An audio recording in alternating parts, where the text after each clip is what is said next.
Hi everyone, it's Guillaume from Startup Basecamp. Welcome to the Tech for Climate podcast. During the show, you will have the opportunity to meet the best climate tech founders, investors, and experts from both Silicon Valley and around the globe. They will share with you their stories and personal journeys into this growing and exciting industry, giving you some insight into the ecosystems that help you to take part in the fight against climate change and benefit from the opportunities it can represent. The podcast is divided in two small interviews. During the first part, you will get to know our speakers, their perspectives on the climate crisis and how climate tech is changing the game. The second part of the discussion will be for members of our community who will learn the speakers' secret sauce on how to and share with you their unique expertise on topics such as fundraising, management, strategy, and so on, to help you to become a better leader in your field. So before we start, I would like to quickly share what we are doing at Startup Basecamp to support climate tech founders in accessing resources and gaining visibility with investors they seek.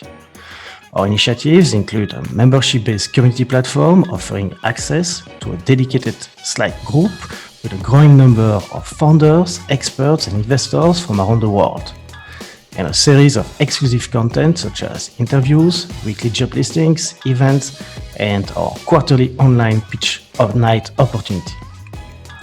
But more than a place where you can learn, exchange, and grow, we are building a matchmaking service to facilitate connections between our members and top investors and experts in the field.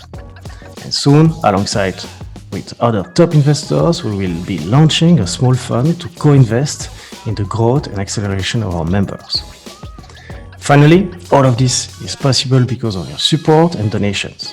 We are a small self-funded team and we want you to be part of this collective movement against climate change. So please share one episode with a friend and subscribe to the channels. As an added bonus, we will plant a tree for each of our subscribers each time we reach 1,000 new fans or donors. Do not hesitate to connect with me via social media or email guillaume@startupbasecamp. Thanks a lot for listening. I hope to get in touch with you soon. And now, let's go for the show. Hi everyone, in today's episode we will speak with Mike Winterfield, founder and managing partners at Active Impact Investments. Founded in 2018, Active Impact Investments is a certified BCorp based in Vancouver, Canada, whose mission is to support environmental sustainability through profitable investment. With their Fund 2, they focus on providing funds and talent access to accelerate the growth of early-stage climate tech companies in North America that are capable of achieving venture scale while solving the most urgent environmental issues. I was excited to have Mike on the show to learn more about his adventurous story and passion for getting lost in nature, building high-performing teams, and creating impact at scale through investments and support of early-stage climate startups. During his journey, Mike has worn many different hats. Firstly, as a successful executive in a large professional recruitment company, then as a COO in a fast-growing SaaS company, and now as a founder of a successful fund and board member in various fast-growing startups. During the show, Mike will give a greater detail into Active Impact Investment early days, their investment thesis, and how they enable founders to make impact in their growth journey. Then we will cover the why behind their BCorp certification versus traditional fund model and how the LP space sees it. Mike will also share his very interesting views on the climate tech ecosystem today and how you can join the movement. Finally, he will highlight underdog areas in climate tech in which he sees exciting potential for investments and growth. In the second part of the show, Mike will share his secret sauce that you can use to increase your odds of fundraising successfully, as well as some interesting tips on how to build high-performing teams. Lastly, you will hear his valuable tips for founders and investors on achieving work-life balance in this fast-paced world. Mike, welcome to the show. Hi Mike, welcome to the Tech for Climate podcast. We are super happy and excited to have you here with us today for this new episode of our investor series. Thanks so much. Thanks for having me. So before we start, could you please give us a 30-second introduction about Active Impact Investments? Sure. Yeah. So we're a venture capital fund that has two different funds in operation right now, and our second fund is exclusively investing in climate tech solutions. We're based here in North Vancouver, BC, and we deploy capital uh, primarily across Canada and the United States at the seed stage and the Series A stage of investing. So early stage in companies' journeys. The exciting stage, I would say. So let's start from the top. Can you tell us a bit more about your personal story and background? I mean, what are you passionate about? What do you do? What do you do besides work and being a successful investor? Some people will say like, what makes you feel inspired or like your best self? I mean, who is Mike? Yeah, yeah. I love it. Yeah, so I think what makes me feel inspired in my best self is adventure and nature. I grew up in a small town in Ontario, and always loved being up at cottages and out in water and going for hikes and exploring and getting lost and having to call my dad or my mom and get them to drag me back home because I'd gone. It was more fun going somewhere and seeing how far you could go than needing to get back home. So a few of my friends would have got roped into those types of adventures, and that really kind of continued for me in life. I actually ended up moving out to Vancouver in my early 20s, mostly just because I came out here one time on a vacation, and it was just jaw dropping the amount of beauty. I came out for a ski vacation, and seeing the mountains and seeing the ocean and living in the city, you could almost sort of believe that you're on vacation at all times, because these were the landscapes I used to visit when I was going on vacation, living near Toronto. So yeah, that's my happy place, is doing something that's sort of travel or adventure or learning or tasting something new or trying something new and being in nature. Exciting, and that's when I hear a description of Vancouver, it reminds me so much San Francisco and the whole Bay Area. You know, this mix between ocean, nature. Oh, that's blue, like it's boiling in my blood. I love that. So tell us a bit more about your different work and in a way life experiences. I mean, you but more on the work side this time. That led you to the launch of active impact investment. I mean, what did you learn that in a way you would have not if you had a different journey? hmm Yeah, I certainly didn't sort of choose venture capital. I feel like venture capital kind of chose me, or I accidentally backed into it.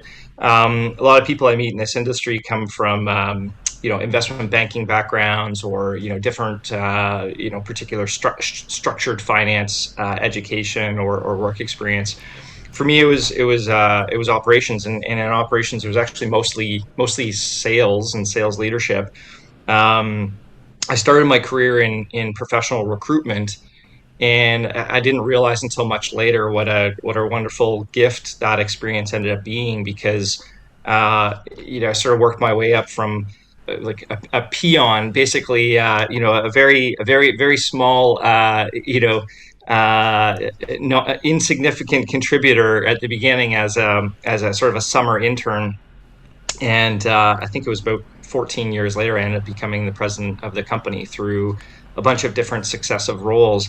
But really, what I was learning over those years were a few things. It was a whole bunch of sales experience, and then if you do well at sales, you get promoted and you become a sales leader, a sales manager, and then a vice president, a president, and so on.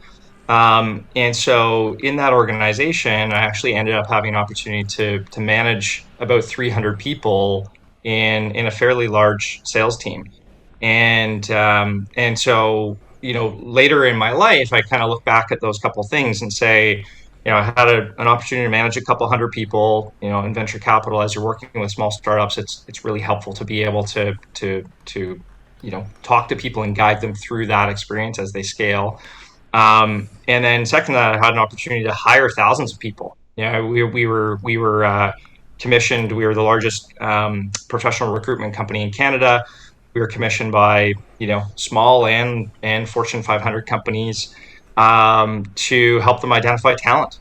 And again, I think a lot about my role today and what people ask me my job is today. And I think, the ability to identify talent is just such a huge piece of it. Both when you're doing an investment, you're deciding which founders you should bet on. But then even after you've made an investment and you're trying to offer post-investment support, it's in helping those founders to then be able to scale their teams. So those were two things that I took from the professional recruitment space that were really valuable and continue to be valuable for me, is helping with sales and sales management and talent screening. And then after I worked there, I went over and I had the opportunity to work in a software services company that actually became software services and subscription software products called Traction on Demand. So I joined them as COO. And again, what a gift having the opportunity to work there. It's for those that don't know the geography here, they're just a great up and coming small software shop in really sexy industry. Partnered with Salesforce.com, so really sort of riding that rocket ship of growth over the course of the last decade.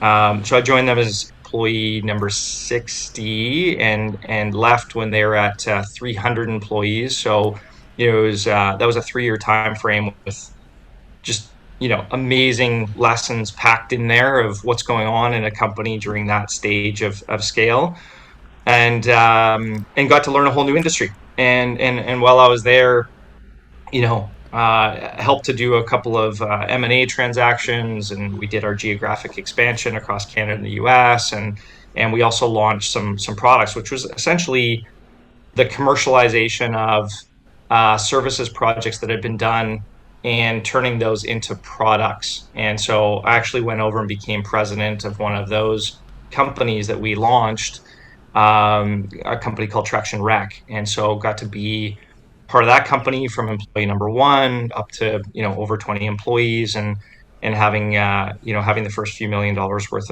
of customer revenue coming in from product sales.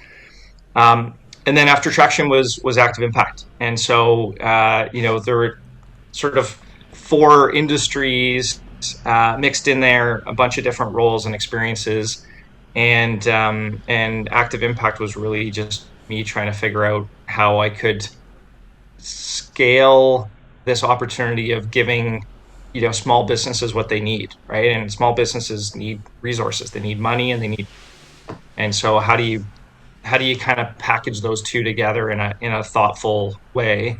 And what I came to learn was that venture capital is really one of the leading structures that has been set up to do that. And so I just, in a hurry, went out there and tried to learn what venture capital was all about, and the people who were doing a good job with it, how were they doing it, and what should we go out there and build for the market need.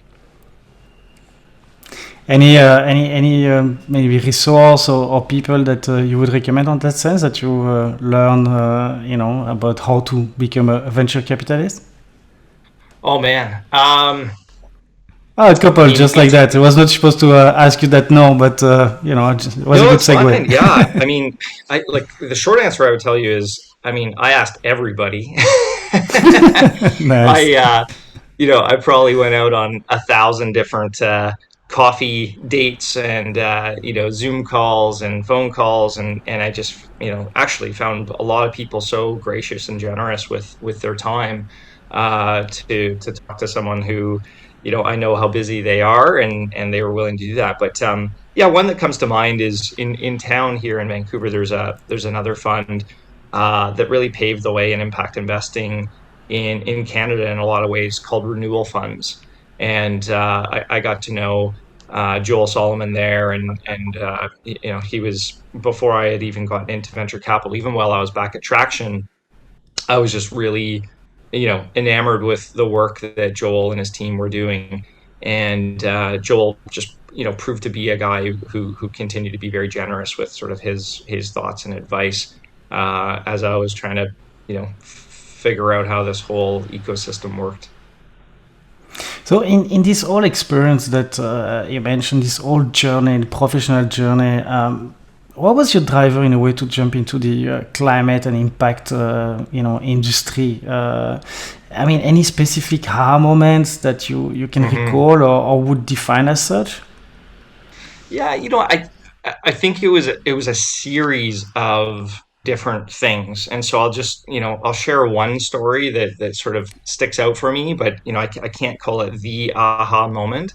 My wife and I had always loved traveling, so we've done a lot of travel. Obviously, I understand the irony of saying that now with the GHG emissions that are produced through travel. So now it's a bit of a guilty pleasure, let's say.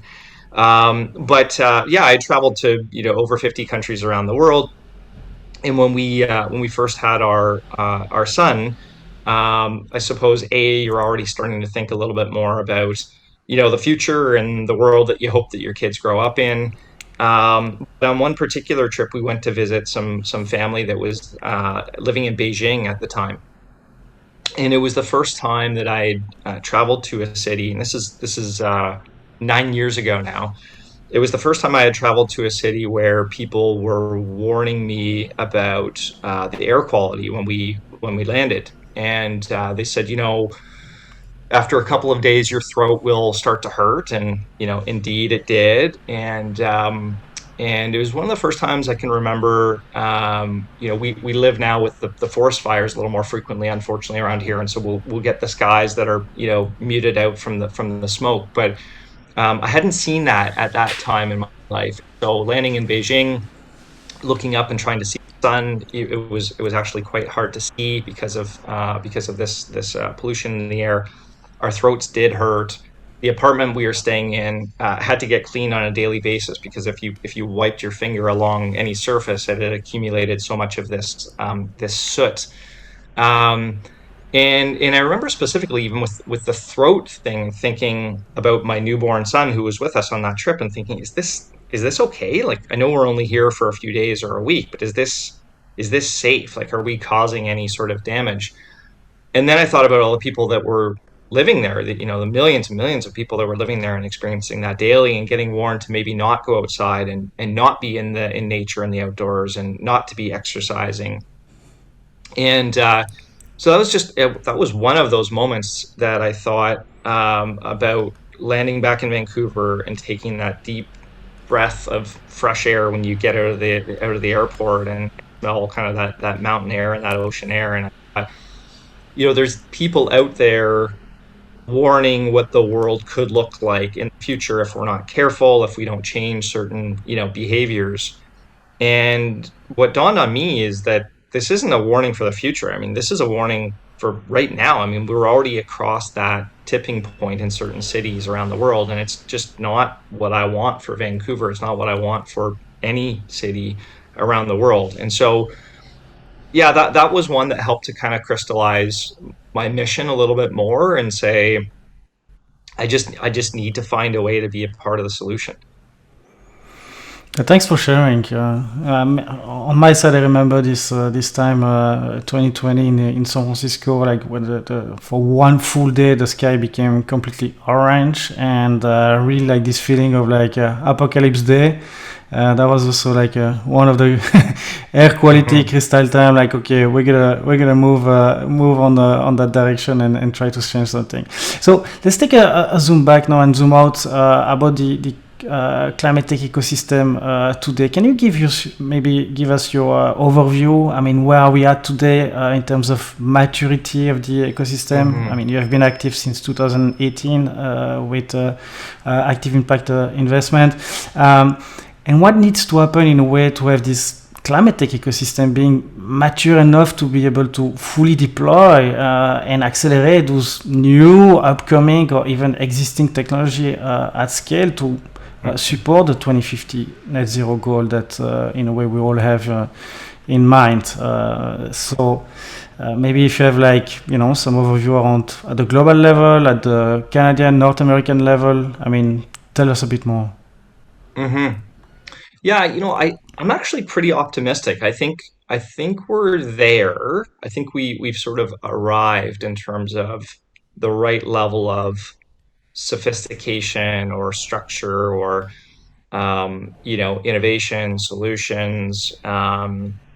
Uh, yeah, I think we're there. I think now it's just more fuel, more volume needs to come through. So why do I say that? I think, for me, it sounds crazy to say, but as you mentioned, even just 4 or 5 years ago, when I was really looking for a way to contribute, I had to kind of start from ground zero a little bit. I mean, don't get me wrong, there were lots of people, already working on this problem, but it was really not as topical, but not even close to as topical as it is today, right? And so Mm-hmm. it took a lot of explaining. And even for me in my journey, when I made that decision to say, okay, I want to contribute. So how can I contribute?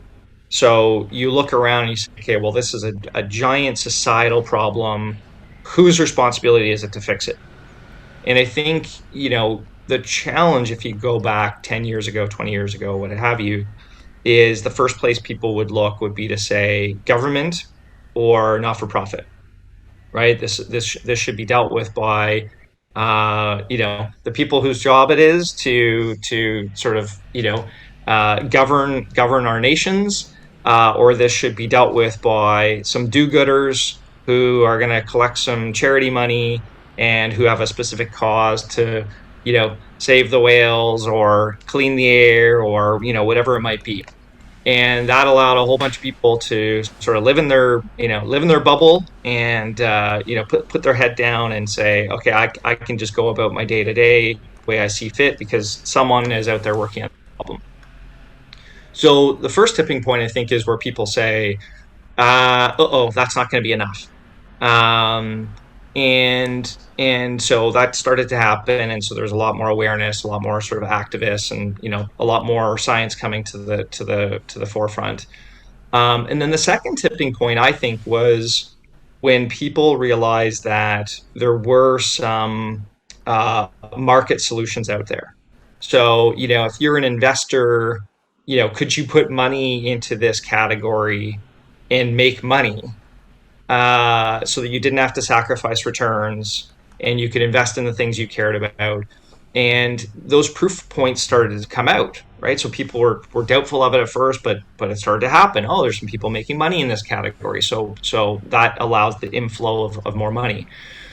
And then it was sort of a skepticism of the people that were running these companies, right? At first, I would say some of the companies were run by some of these not-for-profits that had decided to change model to for-profit, but they weren't sometimes maybe the best business models, right? And so there was this sort of concessionary, return, or this like, yeah, we should help this person out because they're trying to do a good thing for society, but it wasn't necessarily a good business model. And so I think that changed when people started to see the quality of talent that started to move into solving these problems. So, this sounds very simple to say, but I was at a conference about 4 years ago, and just really like the simple way that somebody put this. He just sort of did a grid, a 4x4 grid, and said, like, do we all agree that there are bad companies and there are good companies in terms of sort of like an economic return expectation? And everybody's sure, yeah, we can all agree with that. And do we all agree that there are companies out there that do bad for the planet and ones that do good for the planet? Sure, yeah, we can all agree on that. Well, there's an overlap of those, right? And so if we focus all of our time and energy on companies that can have a positive change on the planet, on environmental sustainability, on solving climate change, and they're companies with good economic models, good sustainable financial models, then that's a great category to focus on. And so I think that's what the market has proven out. And so, step one was moving away from that reliance. I think step two was proving that if you're a talented person, that there were great viable jobs in this space. If you're an investor, there were great investments in this space. And then that flywheel starts spinning, and it starts producing volume. And so what's happening now is what we sort of believe to be that third change or tipping point is, I think it's actually moving beyond the fact that putting money, putting time, putting energy, putting talent into climate change solutions isn't just, you know, a place that you don't have to sacrifice returns. I think it's actually moved into being a place where you should experience increased returns over the course of the next decade, because it's such a big problem. There's such a big opportunity. So I hate to sound opportunistic when I say that, because for me getting into this, it was entirely driven by the problem that I wanted to solve, and the economics were really just hey, I need to make a living, like, not apologetic about that. But it was in that order. It was, we've got to solve the problem, and I'd like to make a living doing it. It wasn't, I'd like to make as much money as possible, and gee, it'd be nice if I did some stuff to work on climate change. So yeah, all that to say is, I think those boxes have been ticked, and I think more and more people have sort of woken up to the need, and they've woken up to the opportunity. And with that, we need the volume to continue.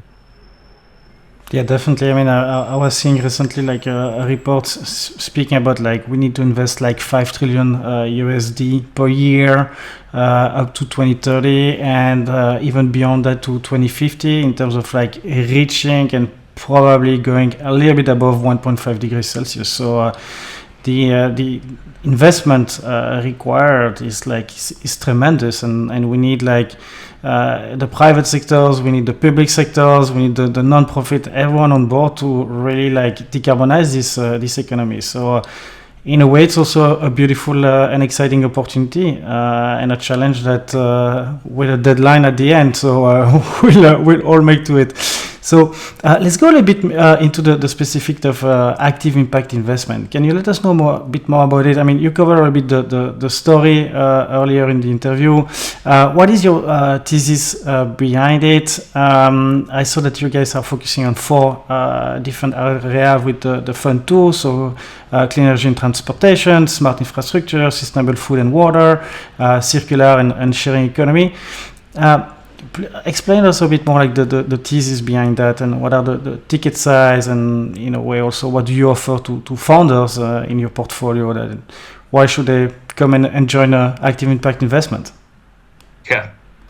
Yeah. So on the thesis to start with, I mean, we went from fund one, which was sort of a general impact thesis. And so for people who know us now as climate, if they look at our portfolio on our website, they might see some companies in the portfolio of fund one that don't make sense to them. And that's just because we had a broader impact thesis with fund one.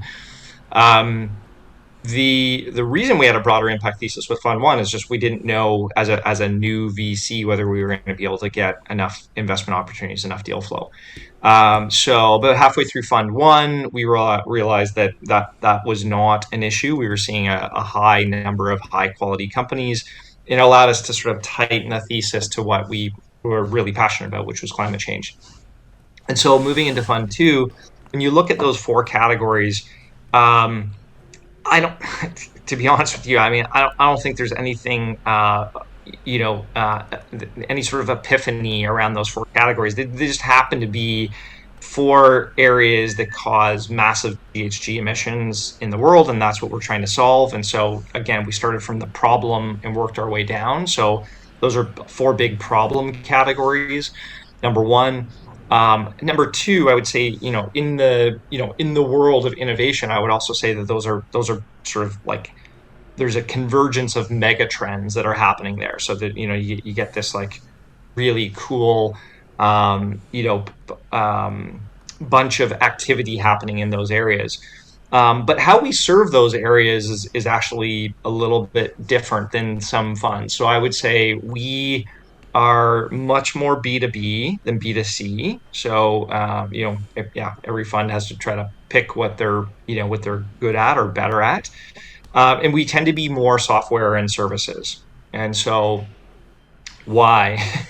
uh, the honest answer on why is I came from B2B in my 20 years of operations experience. And so I'm much more confident speaking to a founder and assessing their business and deciding whether it's a good investment or not. So it helps with the screening. And then on the post-investment support, we tend to be a fund that really rolls up our sleeves and helps a lot after investment. And so those are companies that I feel comfortable being intimately involved with the management team and sitting on the board and helping out.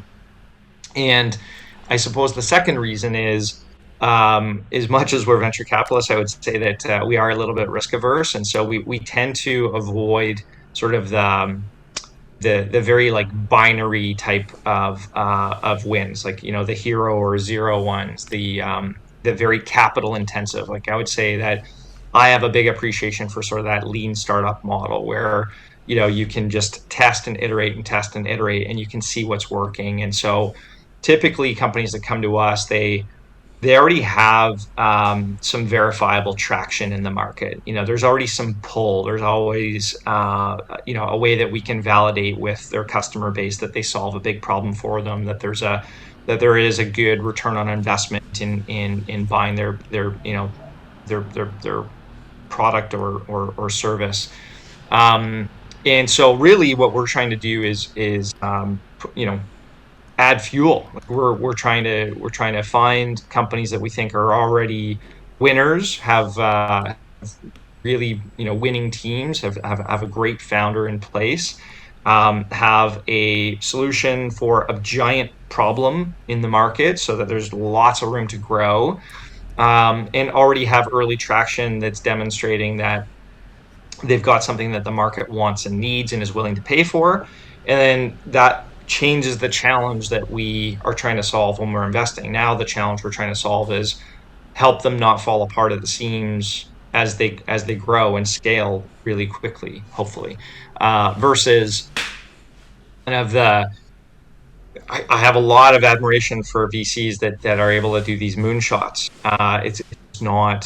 That's just not our category. So the visionaries out there who invest in an idea on the back of a cocktail napkin and say, yeah, I think this is a new market that's going to get invented and created, and if we build it, they will come. So to be clear, that's not us right now. Anyways, maybe we'll build that competency in the future. Yeah, but also keep in mind that this kind of investment are also like a lot of storytelling, and all the one that didn't go through that no one is like bragging about it. But anyway, so I saw that you also chose for active impact investment to be a certified B Corp. Why that model, and how does how do your LPs see it? Like, is that something that turn them off, excite them? What are the implications around that, and why did you choose that? Yeah, actually, my B Corp journey goes back, I think, 8 years ago, and it was it was during a transition in my career where I was trying to figure out what I wanted to do next, and I was lucky enough to meet up with somebody who was running a management consulting firm, and the structure of that management consulting firm, and I had always loved building businesses and solving business problems, and so I was attracted to management consulting. But he was really at the forefront of this sort of like stakeholder engagement and where should profit kind of fit amongst the group of motives, and introduced me to the B Corp movement and introduced me to conscious capitalism movement coming out of California. And that was another one of those aha moments, right? For me, where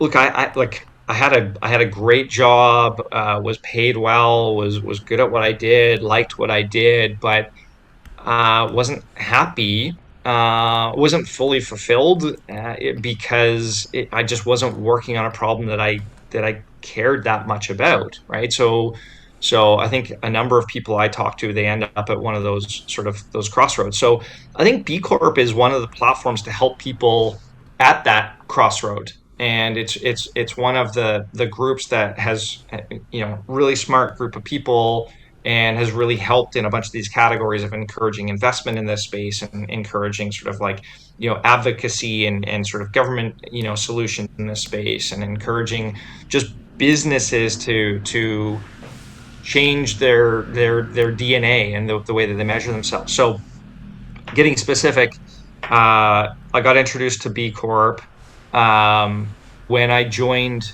Traction, which would have been 7 or 8 years ago. The founder, Greg, actually, after I introduced him to B Corp, he agreed for Traction to become a B Corp upon my joining. And so that was sort of my first opportunity to see B Corp baked into an organization and see the good that it could have.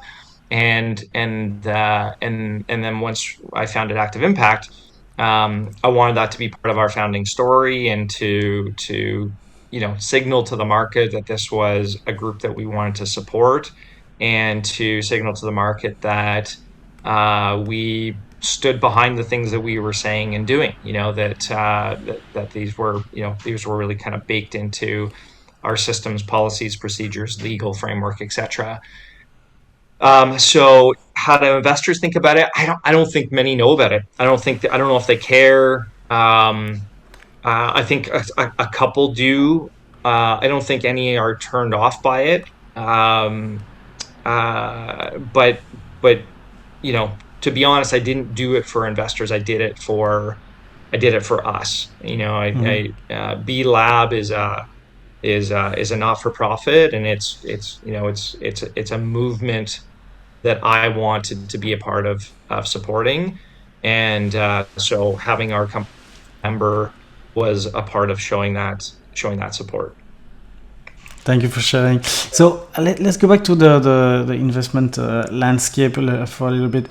And this is always like the question I would like to ask, to really get like this overview of, like, according to you, like, what are the sectors that are most promising for you today in terms of what I call the impact cash return, or ICR, meaning like building impactful companies while creating highly profitable business? Do you see any underdogs, subsectors, areas in the climate industry in itself that investors should look at, or that you're looking at right now?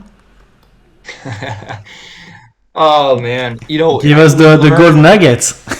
Well, I know it's not even that. I mean, if I had it, I would probably give it to you. I would say we learn every day. We learn every week. And it's one of the things that I challenge our team to do is the moment you think you've arrived, and you think and you think you have the right thesis, then go back again tomorrow and rethink it and watch what's happening and changing. Just the pace of innovation and change is so high that I just think it's and the problem is so huge. I think if you're picking the right founders focused on this market in general, I think there will be a lot of winners. And so, yeah, what are we backing? I think we're backing ones that we'd learn about that might that they would have fit our thesis generally, and we have some opinions of the future and what the future is going to look like, but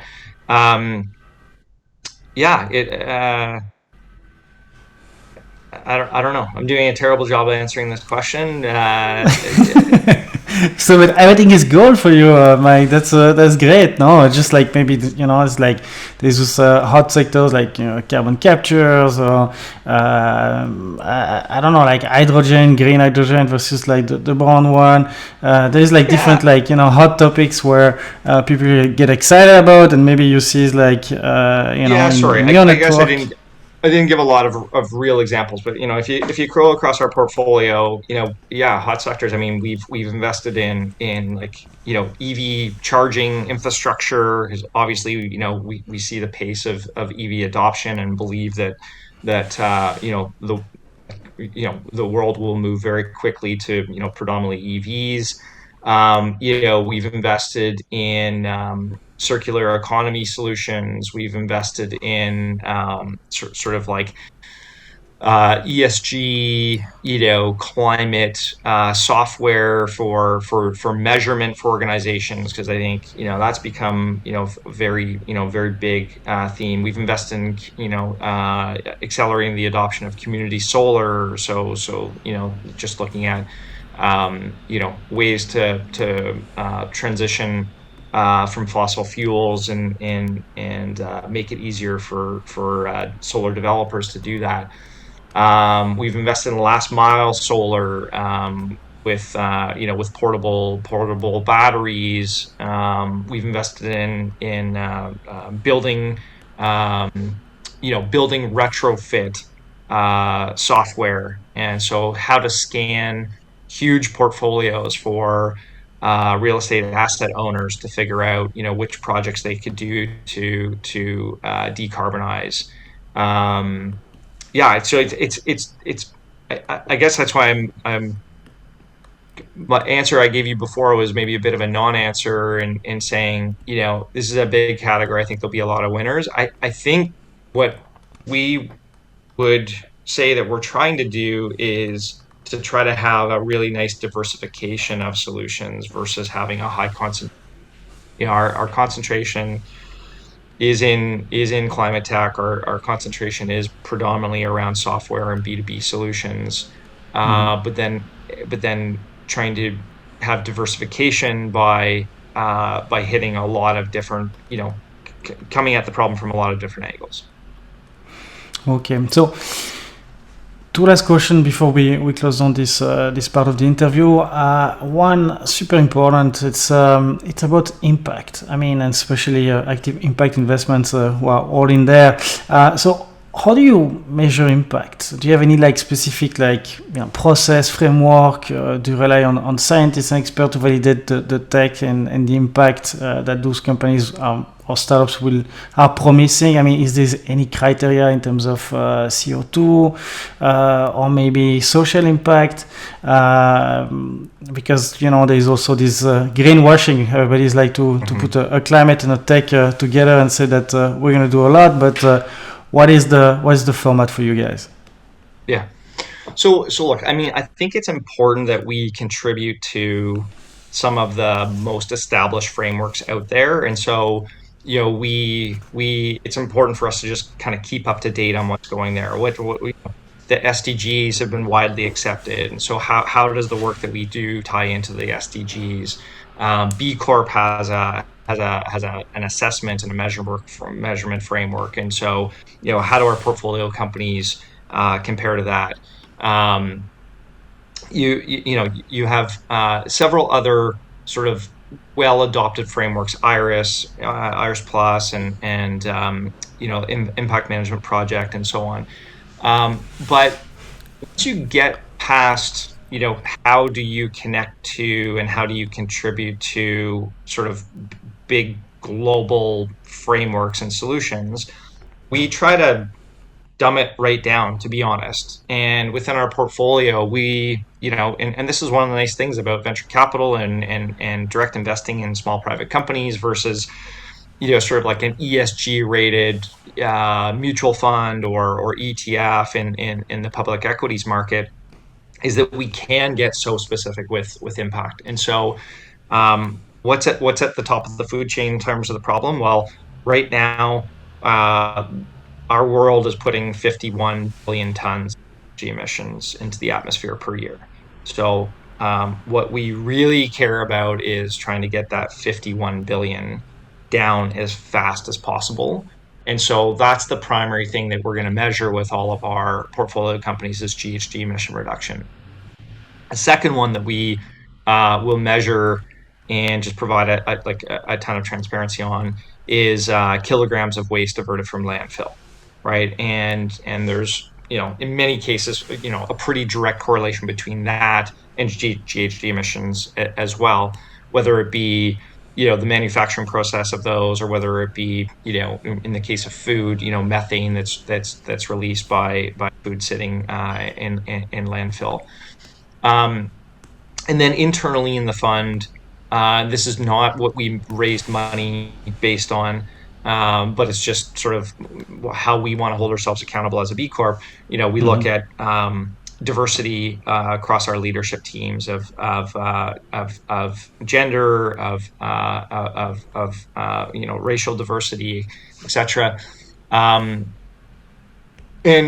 perhaps the last thing I would share is, I would say that if you think of the stage of companies that we are investing in, you'll have a practice like accounting that is very well agreed upon, what the rules should be. And many of the companies at our stage of investing are actually not even sophisticated in terms of their accounting practices. And so you have this impact investing movement coming in and saying, well, why aren't your impact measures up to snuff?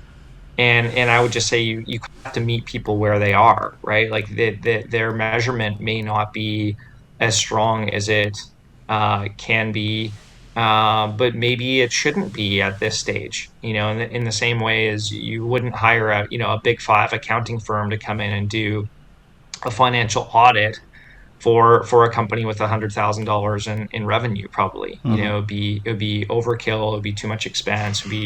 It would be too much time invested. And so, my one piece of advice for those, who really care about the impact would be, I think there are people out there who are sometimes arguing, is there 101 milliliters in this cup, or are there 102 milliliters in this cup? And, who has verified that and which one is accurate? And we would rather look at it and say, does 101 millimeters actually matter, or are we actually looking for something that is 10,000 liters, right? Yeah. And so if it's 10,000 liters versus, X number of milliliters, and you got it wrong by a factor of, 5 or 10%, it doesn't matter, right? You have to focus on the things that have big impact, and be directionally correct in terms of the measurement. Yeah, makes sense. So what's your personal view on the climate crisis? I mean, are we doomed? What would you say to people Did you say are we doomed? Yeah, how we doomed? Like literally, what would you say to people who feel like demoralized by, all those terrible news and already visible consequences of climate change? I mean, you're living there, you saw like the smog and, like the drought, blah, blah, blah. I mean, yeah. we know all of them, especially COP26 now, like you have all the medias like also flooding us. So it's kind of a bit like the demoralization and the general public feeling guilty about this carbon footprint that could be argue about it. So what's your opinion? I mean, you see so many tech, so many solutions. Are we in a mix that we need tech only, or tech, non-profit, government? Are we going to make it? Tell us. Give us some hope.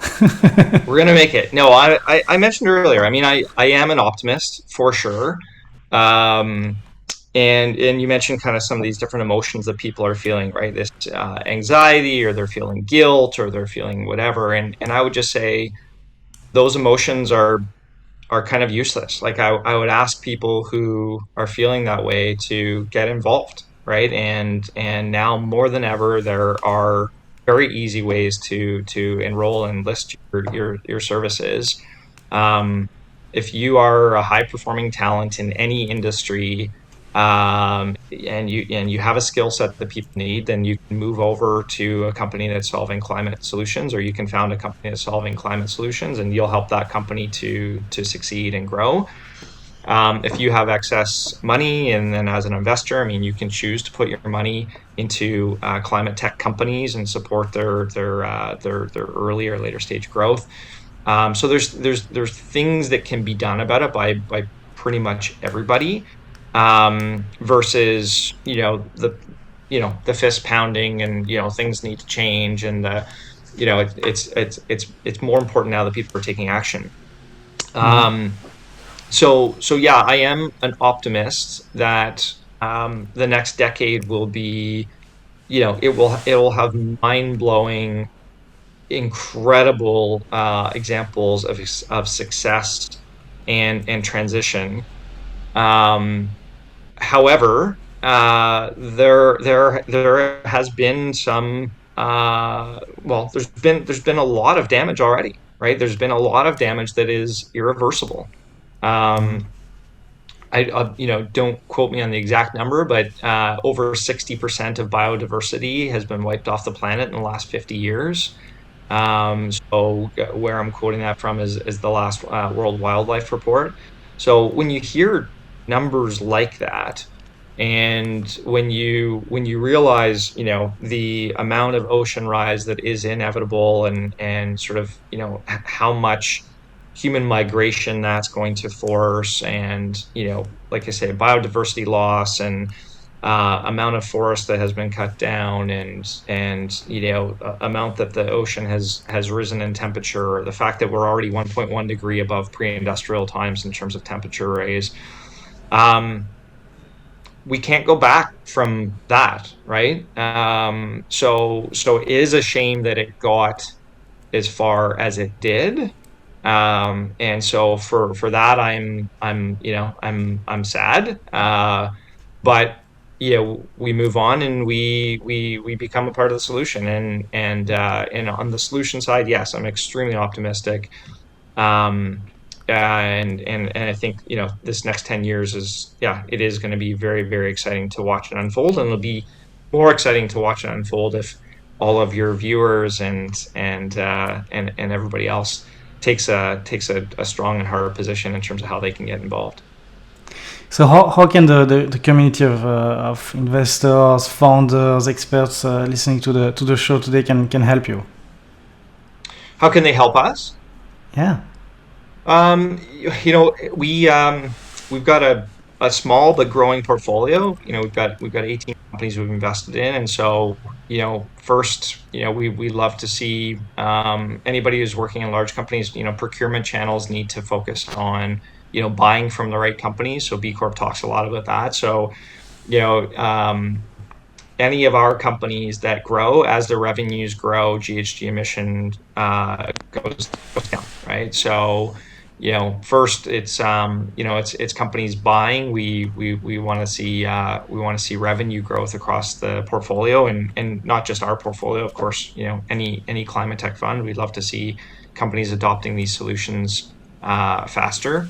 And then, investment for sure. There's more money, as you already mentioned, needs to pour into this space. And I'm really glad you used the word earlier in the podcast. You used the word investment. You mentioned the number of trillions of dollars that need to flow in, and you didn't say this needs to get donated. You didn't say that this is a tax of some sort. You mentioned this is an investment. And the exciting thing is, if you look at pretty much any of the research, there is a very good case to be made for the number of dollars that will go in and the amount of money that will come out. It truly is an investment. It's a good investment.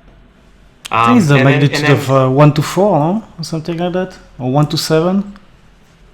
I'm sorry, I didn't catch that. I think the investment is like the magnitude of the return on investment is around like 1 to 5, or the yield is like 1 to 7 or something like that. Yeah, it depends on the category. Project Drawdown actually has some really great breakdowns of different current market solutions, and what the return can be on each one. Okay, so yeah, you are mentioning, and I cut you down for the last part of how the community can help you. If anything else that you would like to add? Oh yeah, just the last one would just be talent, right? We're always looking for people who've had extremely successful careers, or who have rare talents that would like to join any of our portfolio of companies. Fantastic. So any question I should have asked you for this part that I did not?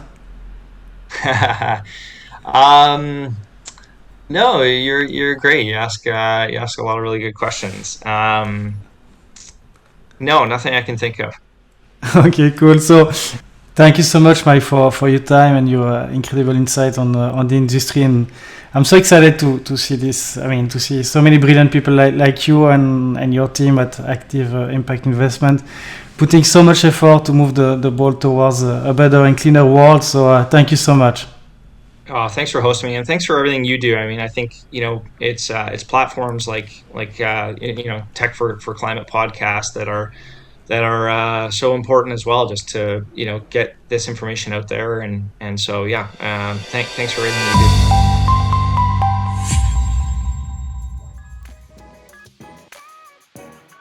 Hi, it's Guillaume again. Thanks for listening. I hope you enjoyed the show. As I said, do not hesitate to share an episode with a friend. Also, if you value the work we do for the climate tech ecosystem, here is how you can contribute to it. Today, I'm asking for your support and a donation or sponsorship to make the work of our self-funded team more viable. Even a small contribution means a lot to us. In any case, I will invite you to subscribe to our channels and visit our website startupbasecamp.org to discover more episodes like this one. And get your membership to access all our members' exclusive content. So remember, all of this is possible because of your support and donation. And we want you to be part of this collective movement against climate change. Let's keep in touch, and I hope you will enjoy our next show with us.